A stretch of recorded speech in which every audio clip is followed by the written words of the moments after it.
kotiovelle autosta. Autossa on 2 henkilöä. Ampija ja kuski. Hei, sä et voi kertoa äidille. Lupaa mulle. Okei, mä lupaan. Niko, missä sä oot? Sä oot mun poika. Etkä mikään rikollinen.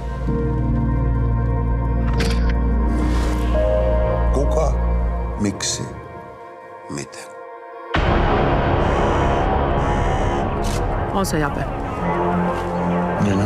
Onks tää Leffo Halmeen poika? Tunnetko se vanhemman Halmeen? Mä otin sen kiinni. Tämä sitä tunne.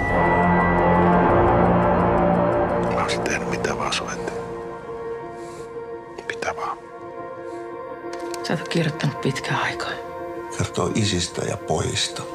Mihin isät poikiensa puolesta pystyykään.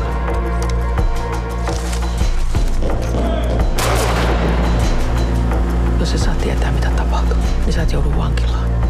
Sä joudut ruumishuoneelle. Onko olemassa joku raja, mikä yli ei voi mennä? Vai siirtyykö se raja koko ajan kauemmaksi? Jätä mun perhe rauhaan. Sä et tee tällaista. Mä yritin suojella meidän perhettä. Mä tein mitä täytyy tehdä. Me molemmat tehtiin.